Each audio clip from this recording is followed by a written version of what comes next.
Big boss season 12 ನಮ್ಮ ಕನ್ನಡ ಡಮಿಲ್ ಡಿಮಿಲ್ ಡಕ ನ್ಯಾಯ ಗೆಲ್ಲೋದು ಪಕ್ಕ. ಯಾವಾಗಲೂ ನಾವು ಏನು ಮಾಡ್ತಾ ಇದೀವಿ ಅಂದರೆ ಅವ್ರು ಇರ್ದೆಲ್ಲ ತಲೆ ಕೆಡಿಸ್ಕೊಂಡ್ಬಿಟ್ರೆ ನಮ್ಮ ಕೆಲಸ ಏನು ವೋಟ್ ಮಾಡ್ತಾ ಇರೋಣ, ವೋಟ್ ಮಾಡಿ ಮುಂದೆ ಹೋಗೋಣ.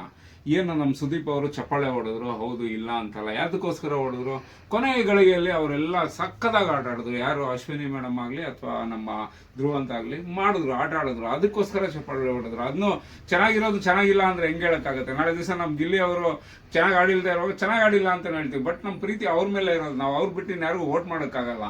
ಇನ್ನು ನಮ್ಮ ಕನ್ನಡ ರಕ್ಷಣಾ ವೇದಿಕೆ ಅವರೆಲ್ಲರೂ ಹೋಗಿ ಸುದೀಪ್ ಸರ್ಗೆ ಥ್ಯಾಂಕ್ಸ್ ಹೇಳಿದ್ರು. ಯಾಕೆ? ಚಪ್ಪಾಳೆ ಕೊಟ್ರಲ್ಲ, ಅದಕ್ಕೋಸ್ಕರ ಹೋಗಿ ಥ್ಯಾಂಕ್ಸ್ ಹೇಳಿ. ಏನು ತಪ್ಪಿದೆ?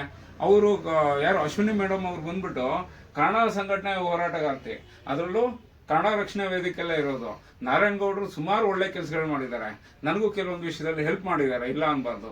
ಬಟ್ ಅವ್ರು ಯಾವತ್ತು ವಿನಯ್ ನೀನು ಅಶ್ವಿನಿ ಅವ್ರಿಗೆ ವೋಟ್ ಮಾಡ್ಬೇಕಂತ ಕಂಡೀಷನ್ಗಳು ಹಾಕಿಲ್ಲ. ಬಟ್ ನನ್ನ ಇಷ್ಟ ಇರೋದೇನು ಗಿಲ್ಲಿ ಅವ್ರಿಗೆ, ನಾನು ಗಿಲ್ಲಿ ಅವ್ರಿಗೆ ವೋಟ್ ಹಾಕ್ತಾ ಇರ್ತೀನಿ ಅಷ್ಟೇನೆ.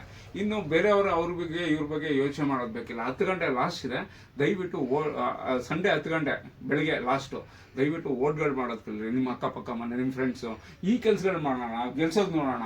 ಅದನ್ನ ನಾವು ನಮ್ಮ ಮನಸ್ಸಿಗೆ, ನನ್ನ ಮನಸ್ಸಲ್ಲಿರೋದು, ನಮ್ಮ ಆಸೆ ಇರೋದನ್ನ ಯಾವ ರೀತಿ ಮಾಡ್ಬೇಕು ಅದನ್ನ ಮಾಡೋಣ. ಅವ್ರ ಕೆಲಸ ಮಾಡ್ತಿರ್ತಾರೆ, ನಮ್ಮ ಕೆಲಸ ನಮ್ಗೆ ಸಂಪೂರ್ಣವಾಗಿ ಕೊಡೋಣ.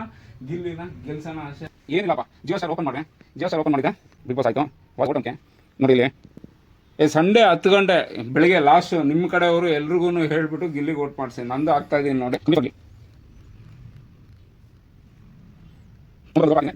ಇಲ್ಲಿ ನೋಡ್ಬೋದು, ಮತ್ತೆ ಇಲ್ಲಿ ಹಾಕಿದ್ರೆ ಇಲ್ಲಿ 99 ಆಗೋಗಿದೆ. ಇಲ್ಲಿ ಮತ್ತೆ ನಾನು ವೋಟ್ ಮಾಡೋಕ್ಕಾಗಲ್ಲ. All the best Gilli. ಡಮಿಲ್ ಡಿಮಿಲ್ ಡಕ, ಡಮಲ್ ಡಿಮಿಲ್ ಡಕ. ಬನ್ನಿ ನಮ್ಮ ಅಂಗಡಿಗೆ, ಯಾವತ್ತಾದರೂ ಒಳ್ಳೊಳ್ಳೆ ಕಲೆಕ್ಷನ್ಸ್ಗಳು ಕೂಡ ಇದೆ, ಬಂದು ತೊಗೊಂಡೋಗಿ.